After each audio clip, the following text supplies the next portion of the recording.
Ayun, okay na. Maliwalas na ngayon. Tapos na takbo siguro. Anong gawin niyo? Pinukay ko nga siyang gusto ko. Oo, kanina nakita ko eh. Problema niyo. Pero kaya ikaw naman yan, baka tubo natin na 5 yan.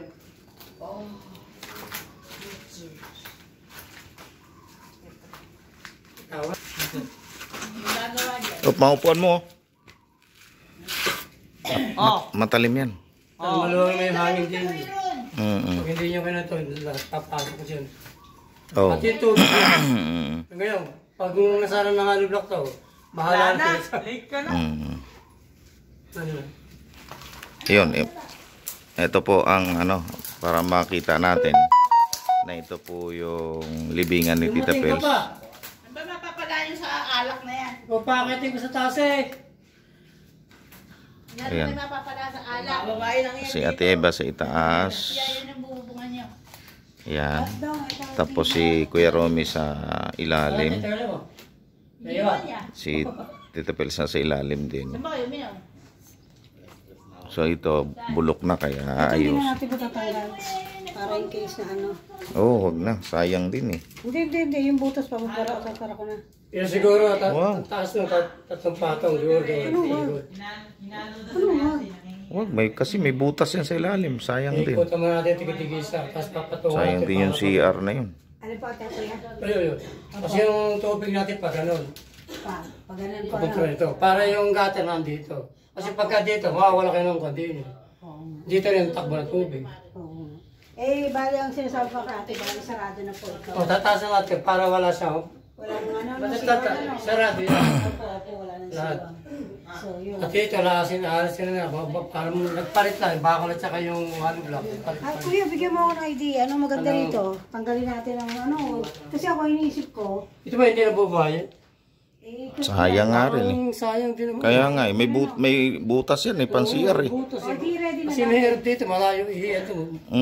Pa kayo. Kaya nga. Ate, ang ano ko nga. Mura lang naman ang baul eh. Ang tagal ito, pero Lagyan mo na lang parang kurtina lang. Harang. Palitadahan na lang yan. Habang ako na ng kahoy na natin para yung pagkinanan. ayun, yun. Yung good number. Tapos ito sasara natin. Kukunin ko ito, kuya. Ano, Hindi. sasara natin to. May parang sa makaling sigurong paralings na parang ito doon. Alin po? Paralings. Ano po? Paralings, yung mga nanyero. Tubo. Ibis na kahoy gagawa ko din, yun lang paralings dito tatawid. Ano ilalagay niyo po? Patas lalagyan ko na sa bitan ng kurtina. Okay. Kaya, Para isasabit ito, mo. ate. Ay, kuya, ito sasara. Yun, sarado na ito. Ay, kita mo nga. Oo, ang dumi. Ano? Sa inyo sigurado tubig niya pag hindi gano'n yan. Ang dumi. Ayun. Sasabi ko kay ate, kukunin ko po ito.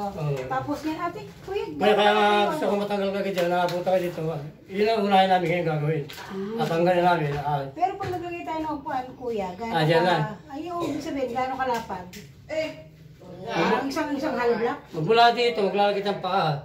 Opo, hindi isang hollow block ang size. Ganito. Lapad, yung lapad. Ayun, yung nakita mo na yun. Hindi nga, ang ano ko nga, isang hollow block po ba? O ano po ba? Isang Oo, mga ganyan. Ano? Ganun ano, para... Isang hollow block. Ay, isang hollow block daw. Hasit ako lang muna ito. Tapos, Kami na.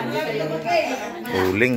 Sa kasisinti ng pag hindi kandila. natin sinara ito, tubig naman. Sinta ng papaganyan. Sa diretso na, no? Para... Wala kami makakain, hindi nagdala si Pastor. Oh, talaga no? Hindi ko kami pagkasal. Kaya nakasama ko si nanay. Hindi pa Hindi nagdala si Tita Presen mo eh. Yung kay ate po solo dito. Tapos yan. Di ba yung gawa niyo dito ate? Yan. Pag nangyari ito, Parang din na tayo makakuha na ayos na ito. Kaya ate, ito.